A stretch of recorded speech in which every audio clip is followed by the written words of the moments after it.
So മക്കളെ, നമുക്കിന്ന് start ചെയ്യാനുള്ളത് മോൾ കോൺസെപ്റ്റ് ആണ്. മോൾ കോൺസെപ്റ്റ്.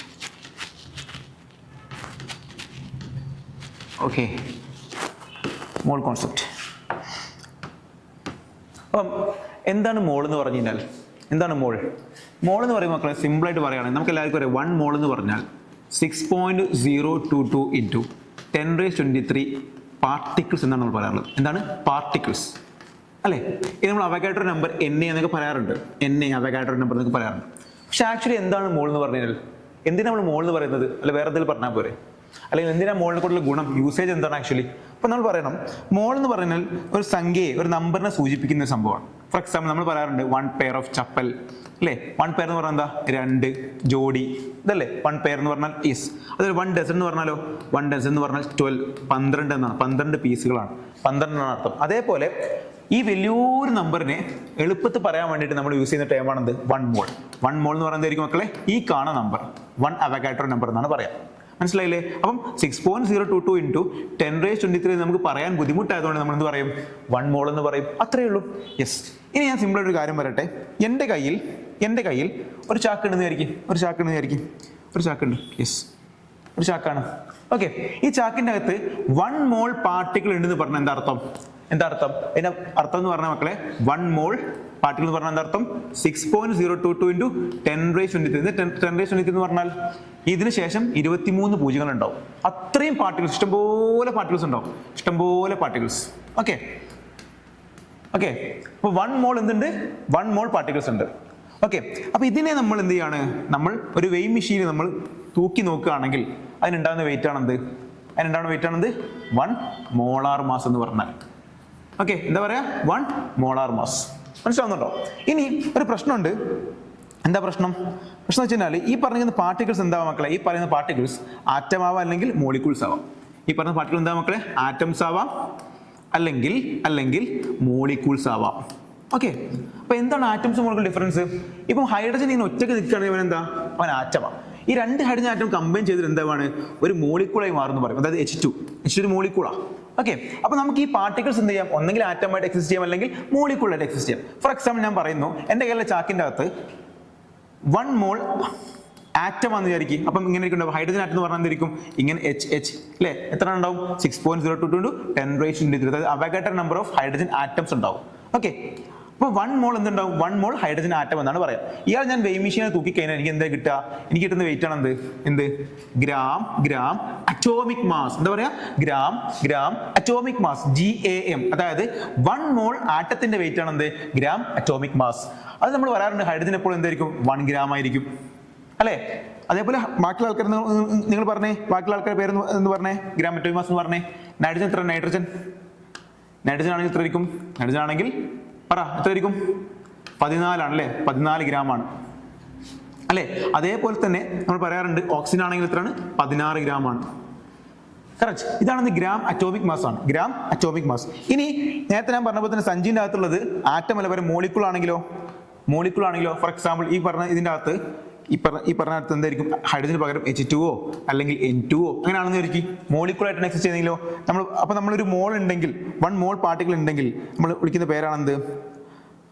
ഒരു മോൾ. ഫോർ എക്സാമ്പിൾ കാണിച്ചു തരാം മക്കളെ, സിമ്പിളായിട്ട് പ്രശ്നം ചെയ്ത് തരാം. നോക്കിക്കേ, എല്ലാവരും നോക്കിക്കേ. ഇതൊരു സഞ്ചിയാന്ന് കരുതിക്കോ. ഓക്കെ, ഒരു ചാക്കാണെന്ന് കരുതിക്കോ. ഇതിൻ്റെ അകത്ത് ഓക്സിജൻ മോളിക്യൂളുകൾ ഉണ്ട്. എത്ര ഉണ്ട്? അവഗാഡ്രോ നമ്പർ ഓഫ് മോളിക്യൂൾസ് ഉണ്ട്. ഓക്കെ, അപ്പൊ നമ്മൾ പറയുന്നു, ഇയാളെ ഞാനൊരു വെയിങ് മെഷീനിൽ തൂക്കി കഴിഞ്ഞാൽ എൻ്റെ ത്രാസിന്റെ അകത്ത് കാണുന്ന വെയിറ്റ് എത്രയായിരിക്കും? പറയാൻ പറ്റുമോ? എത്രയായിരിക്കും? 16 ഗ്രാം ആണോ? അല്ല. എന്താ കാരണം? 16 ഗ്രാം എന്ന് പറഞ്ഞാൽ അത് ഗ്രാം അറ്റോമിക് മാസ് ആണ്. ഓക്സിജൻ ആറ്റമായിട്ട് എക്സിസ്റ്റ് ചെയ്യുമ്പോൾ കിട്ടുന്ന വെയിറ്റ് ആണ് ഗ്രാം അറ്റോമിക് മാസ് എന്ന് പറയുന്നത്. പക്ഷെ ഇവിടെ ആക്ച്വലി ഓക്സിജൻ എങ്ങനെയാണ് നിൽക്കുന്നത്?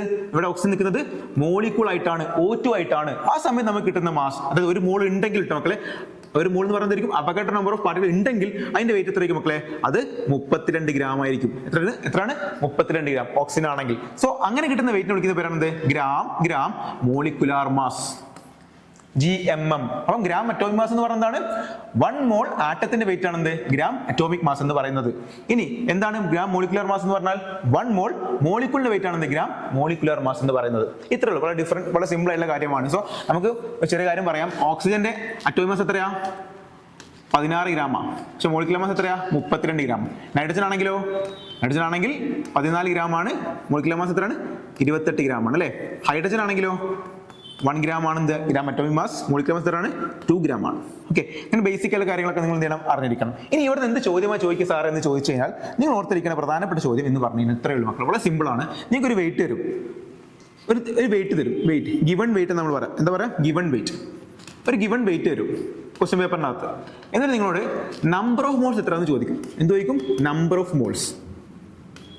ഓക്കെ, എത്ര മോൾസ് ഉണ്ടെന്ന് ചോദിക്കും. അപ്പോൾ നമ്മളങ്ങനെ കണ്ടുപിടിക്കുക. അതിന് വളരെ സിമ്പിൾ ആയിട്ട് ഇക്വേഷൻ ഉണ്ട്. Number of moles is equal to തന്നിരിക്കുന്ന weight divided by given weight divided by GAM, gram atomic mass or gram molecular mass. Okay, for example ഞാൻ കാണിക്കട്ടെ. ആറ്റത്തിലാണ് എക്സിസ്റ്റ് ചെയ്യുന്നതെങ്കിൽ ഗ്രാം അറ്റോമിക് മാസ് എന്ന് എടുക്കണം. മോളിക്കുലായിട്ടാണ് എക്സിസ്റ്റ് ചെയ്യുന്നതെങ്കിൽ ഗ്രാം മോളിക്കുലർ മാസ് എടുക്കണം. ഒരു സിമ്പിൾ ക്വസ്റ്റ്യൻ തരാം നിങ്ങൾക്ക്. അപ്പോൾ നിങ്ങൾക്ക് കൃത്യമായിട്ട് മനസ്സിലാക്കാൻ പറ്റും. അതായത് എൻ്റെ കയ്യിൽ 40 ഗ്രാം NaOH ഉണ്ട്. എന്തുണ്ട്? 40 ഗ്രാം NaOH ഉണ്ട്. ഓക്കെ, അപ്പം 40 ഗ്രാം NaOH ഉണ്ട്. അപ്പോൾ ഇതിൻ്റെ അകത്ത് എത്ര മോൾ ഉണ്ട് എന്നാണ് ചോദ്യം. How many number of moles R present എന്ന് ചോദിച്ചു കഴിഞ്ഞാൽ എങ്ങനെ നമ്മൾ ആൻസർ ചെയ്യാൻ പറ്റും? 40 എന്ന് പറയുന്നത് എന്താ മക്കളെ? ആക്ച്വലി ഗിവൺ വെയിറ്റ് ആണ്. എന്താണ് ഇത്? ഗിവൺ വെയിറ്റ് ആണ്. ഇനി നിങ്ങൾ നോക്കിക്കേ, NaOH എന്ന് പറയുന്നത് ആറ്റമാണോ മോളിക്കൂളാണോ? എന്നെ മാത്രമാണെങ്കിൽ മക്കളെ, എന്നെ മാത്രമാണെങ്കിൽ എന്താണത്? എന്നെ മാത്രമാണെങ്കിൽ ഇത് ആറ്റമാ. OH മാത്രമാണെങ്കിലോ? O ആണെങ്കിൽ എന്താ? അത് ആറ്റമാ. H എന്താ? ആറ്റം.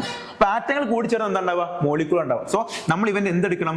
ഗ്രാം മോളിക്കുലർ മാസ് എടുക്കണം. പകരം എന്തല്ല? ഗ്രാം അറ്റോമിക് മാസ് അല്ല. ഓക്കെ, അപ്പൊ നമ്മൾ നോക്കുമ്പോൾ ഓരോരുത്തരെയും ഗ്രാം അറ്റോമിക് മാസ് എടുക്കാലോ നമുക്ക്. എന്താ എന്നെ അറ്റോമിക് മാസ് എന്ന് പറഞ്ഞു കഴിഞ്ഞാൽ 23 ആണ്. എന്താണ്? 23 ആണ്. ഓക്സിജൻ എത്ര മക്കളെ? 16 ആണ്. ഹൈഡ്രജൻ്റെതോ 1 ആണ്. ഇവനെല്ലാം കൂടി കൂട്ടുമ്പോൾ നമുക്ക് കിട്ടുന്ന ഗ്രാം മോളിക്കുലർ മാസ് എത്രയാ? അത് 40 ആണ്. എത്രയാണ്? 40 ഗ്രാം. സിമ്പിൾ, 40 ഗ്രാം ആണ്. സോ നമ്മൾ എന്ത് ചെയ്യണം? ഇക്വേഷനെ കൊടുക്കാം. Number of moles is equal to എന്താ മക്കളെ ഇക്വേഷൻ? ഗിവൺ വെയിറ്റ് എത്രയാ? 40. എത്രയാണ്?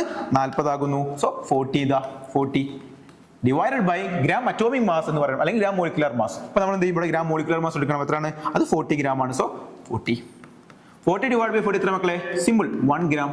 1 അല്ല, ഗ്രാം അല്ല. എന്ത് ചെയ്യും? ഇവിടെ രണ്ടും വെയിറ്റ് ആയതുകൊണ്ട് തന്നെ ഗ്രാം കട്ട് ചെയ്ത് പോകും. സോ 1 മോൾ എന്ന് കിട്ടും. Simple question. ഓക്കെ, അപ്പോൾ നമുക്ക് ഒരു വെയിറ്റ് തന്നിട്ട് നിങ്ങളോട് നമ്പർ ഓഫ് മോൾസ് ചോദിച്ചു കഴിഞ്ഞാൽ നിങ്ങൾ ഉപയോഗിക്കേണ്ട ഇക്വേഷൻ എന്താണ്? Given weight divided by gram atomic mass അല്ലെങ്കിൽ ഗ്രാം മോളിക്കുലർ മാസ്. ഇനി നിങ്ങളോട് ചോദിക്കുന്ന മറ്റൊരു കോൺസെപ്റ്റ് ആണ് മക്കളെ, സിമ്പിൾ ആണ്. അതായത് ഒരു ചോദ്യം ഇങ്ങനെ ചോദിക്കാം. നിങ്ങൾക്ക് നമ്പർ ഓഫ് പാർട്ടിക്കിൾസ് തരും. എന്തൊരു മക്കളെ? നമ്പർ ഓഫ് പാർട്ടിക്കിൾസ് തരും. എന്നിട്ട് അതിൻ്റെ അത് എത്ര മോൾ ഉണ്ടെന്ന് ചോദിക്കും. ഫോർ എക്സാമ്പിൾ ഞാൻ കാണിച്ചു തരാം. ഫോർ എക്സാമ്പിൾ നിങ്ങളോട് ചോദിക്കുകയാണ്, നിങ്ങളുടെ കയ്യിൽ 6.022 ഇൻറ്റു 10⁻²4 പാർട്ടിക്കിൾസ് ഉണ്ടെന്ന് പറയുന്നു. പാർട്ടിക്കിൾ അല്ലെങ്കിൽ ഫോർ എക്സാമ്പിൾ ആറ്റം ആവാം അല്ലെങ്കിൽ മോളിക്കൂൾ. ഞാൻ പറയുന്നു 6.022 10⁻23 24 മോളിക്യൂൾസ് ഓഫ് ഓക്സിജൻ. സങ്കല്പിച്ചോ? നിങ്ങൾ ചോദിക്കുകയാണ് ഇതിൻ്റെ അകത്ത് എത്ര മോളിക്യൂൾസ് അല്ലെങ്കിൽ എത്ര മോൾ ഓഫ് ഓക്സിജൻ ഉണ്ട് ചോദിക്കും.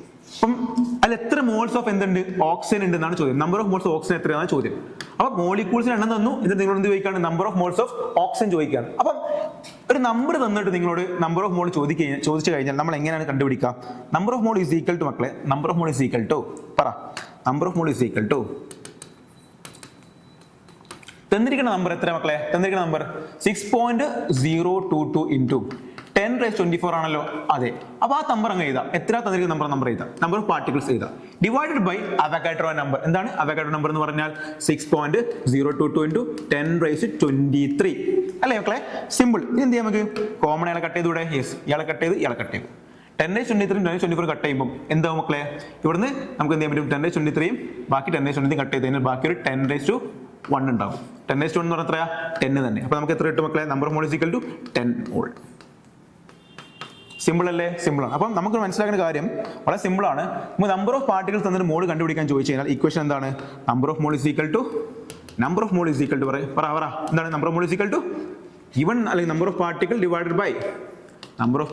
Divided by Avogadro number Na. ഇതാണ് മറ്റൊരു ഇക്വേഷൻ. ഓക്കെ, ഇനി ഇതേപോലെ തന്നെ വെറൈറ്റി ആയിട്ട് ചോദ്യം ചോദിക്കാറുണ്ട്. ചില സമയങ്ങളിൽ ചോദിച്ച് കാണാറുണ്ട്. STP എന്ന് പറഞ്ഞ കണ്ടീഷൻ. STP എന്താണ്? STP എന്ന് പറഞ്ഞാൽ standard temperature and pressure. Standard temperature and പ്രഷറിൽ നമ്മൾ നമ്പർ ഓഫ് മോൾസ് കണ്ടുപിടിക്കാൻ ചോദിച്ചു കഴിഞ്ഞാൽ number of mole is equal to given volume, തന്നിരിക്കുന്ന വോളിയം, അത് വോളിയത്തിലായിരിക്കും ആ ചോദ്യം ഉണ്ടാവുക. Given volume divided by volume into S T P. Volume into S T P. അപ്പോൾ volume into S T P എന്ന് പറയുമ്പോൾ എത്ര മക്കളെ? അത് 22.4 ലിറ്റർ ആണ്. ഓക്കെ, അപ്പോൾ നമ്മൾ പറയുന്നു ഗിവൺ വോളിയം എന്ന് പറയുന്നത് എസ് ടി പി കണ്ടീഷനിലായിരിക്കും ആ ഗിവൺ വോളിയം ഉണ്ടാവട്ടെ മക്കളെ. അത് വളരെ ഇമ്പോർട്ടൻ്റ് ആണ്. അല്ലാതെ നമ്മൾ എന്ത് ചെയ്യാൻ പാടില്ല, എസ് ടി പി അല്ലെങ്കിൽ ഈ ഇക്വേഷൻ നമ്മൾ ഉപയോഗിക്കാൻ പാടില്ല എന്നുള്ളത് വളരെ ഇമ്പോർട്ടൻ്റ് ആണ്. ഫോർ എക്സാമ്പിൾ ക്വസ്റ്റ്യൻ ഇങ്ങനെ ആയിരിക്കും, 44.8 litre oxygen at S T P എന്ന് പറയുന്നു. ഇത് നിങ്ങൾ ചോദിക്കുകയാണ്, find the number of moles of oxygen. Find the number of moles of oxygen. ഇങ്ങനെ ഒരു ചോദ്യം വന്ന് നിങ്ങൾ എങ്ങനെ ക്രാക്ക് ചെയ്യുക? അപ്പോൾ നിങ്ങൾ വളരെ സിമ്പിൾ ആയിട്ട് ആലോചിക്കുക. ഇത് എസ് ടി പി എന്ന് പറഞ്ഞ ടേം ഉണ്ടല്ലോ, ഉണ്ട്. എസ് ടി പി ടേം ഉണ്ടല്ലോ, ഉണ്ട്. അപ്പോൾ നിങ്ങൾ എന്ത് ചെയ്യണം? ഇക്വേഷൻ ആലോചിക്കുക. നമ്പർ ഓഫ് മോൾ ഇക്വേഷൻ എന്താ? Number of mole is equal to given volume, അതായത് എസ് ടി പിയിൽ തന്നിരിക്കുന്ന വോളിയം എത്ര? 44.8 ആണല്ലോ, ആണ്. അപ്പോൾ നിങ്ങൾ എന്ത് ചെയ്യണം? 44.8 എഴുതണം. Divided by volume S T P എത്രയാ? 22.4 ആണ്. 22.4. അപ്പോൾ 44.8 ഡിവൈഡഡ് ബൈ 22.4 എന്ന് പറഞ്ഞാൽ എത്ര മക്കളെ? 2. ഇപ്പോൾ 2 മോളെന്ന് കിട്ടും. ഓക്കെ, അപ്പോൾ ഇത്രയൊക്കെയാണ് നമ്മൾ സിമ്പിളായിട്ട് നമുക്ക് മോൾ കോൺസെപ്റ്റിലുള്ള മോൾ കണ്ടുപിടിക്കാനുള്ള ചോദ്യങ്ങൾ ഉണ്ടാവുക. ഇനി നമുക്ക് ഒരുപാട് ചോദ്യങ്ങൾ ചെയ്ത് നോക്കണം, എന്നാൽ മാത്രമേ നമുക്ക് പലതരത്തിലുള്ള ക്വസ്റ്റ്യൻസ് ചെയ്യാൻ പറ്റുള്ളൂ. അപ്പം ബേസിക്കലി നിങ്ങൾ പഠിക്കേണ്ടത് എന്താണ് മോൾ, അവഗാഡ്രോ നമ്പർ എന്താണ്, അതേപോലുള്ള കാര്യങ്ങളൊക്കെ നിങ്ങൾ കൃത്യമായിട്ട് മനസ്സിലാക്കുക. അതുപോലെ ബേസിക് ലെവലിൽ വരുന്ന ഈ 3 ടൈപ്പ് പ്രോബ്ലങ്ങളും നിങ്ങൾ എന്ത് ചെയ്യുക? സോൾവ് ചെയ്ത് നോക്കാം. ഓക്കെ, അപ്പം ഓൾ ദ ബെസ്റ്റ്. നിങ്ങൾ നല്ലോണം പഠിക്കാം, ഉഷാറാക്കാം.